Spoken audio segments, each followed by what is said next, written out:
CBI অধিকর্তা নিয়োগে কেন থাকবেন সুপ্রিম কোর্টের প্রধান বিচারপতি? আমাদের মতো গণতান্ত্রিক দেশের কোনো আইনি বাস্তবতা আছে? ভোপালে জাতীয় জুডিশিয়াল একাডেমির অনুষ্ঠানে প্রশ্ন উপরাষ্ট্রপতি।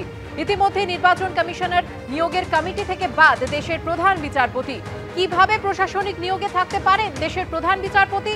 এটা গণতন্ত্রের সঙ্গে খাপ খায় না। এখন ভাবার সময় এসেছে। প্রশাসনিক নিয়োগে কোর্টের প্রতিনিধি রাখা নিয়ে নতুন বিতর্ক উস্কে দিলেন Jagdeep Dhankhar. How can in a country like ours or in any democracy, by statutory prescription, Chief Justice of India participates in the selection of the CBI director? Can there be any legal rationale for it? I can appreciate that statutory prescription took shape because the executive of the day yielded to a judicial verdict. But time has come to revisit. This surely does not merge with democracy. How can we involve Chief Justice of India with any executive appointment?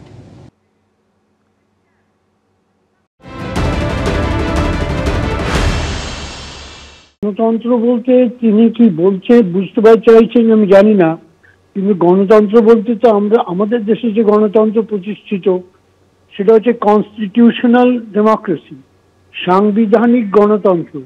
এই সাংবিধানিক গণতন্ত্রে chief justice of India একটা সাংবিধানিক পদে আসীন এবং supreme কোর্টের মানে জাজমেন্টের ফলে এবং সিবিসি গাইডলাইনের ফলে সিবিআই ডিরেক্টরের নিয়োগের ব্যাপারে স্বচ্ছতা রাখার জন্য, ট্রান্সপারেন্সি রাখার জন্য, ইন্ডিপেন্ডেন্স রাখার জন্য চিফ জাস্টিস অফ ইন্ডিয়া মনোনয়ন বা তার একটা কথা বলার অধিকার, সেটা আমাদের সংবিধানে স্বীকৃত, আমাদের দেশের আইনে স্বীকৃত। এখন উপরাষ্ট্রপতি হয়ে সেই আইনকে তিনি কি করে চ্যালেঞ্জ করেন আমি তো জানি না, কিন্তু তিনি তো আইনের সংবিধানের নামে শপথ নিয়েই তো তার ক্ষমতায় বসেছেন।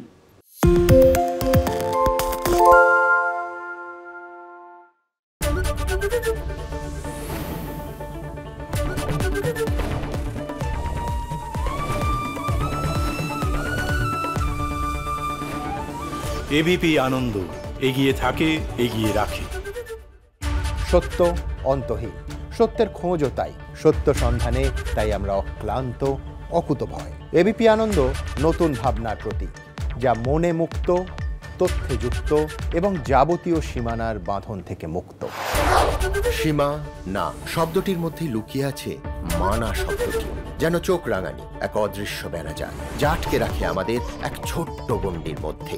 একমাত্র সঠিক খবরই গড়ে তুলবে এক মুক্ত সমাজ। সেই জগৎ গড়ার লক্ষ্যে কোনো সীমানার ঠুকুটি আমরা মানব না। এবিপি আনন্দ, এগিয়ে থাকে, এগিয়ে রাখে।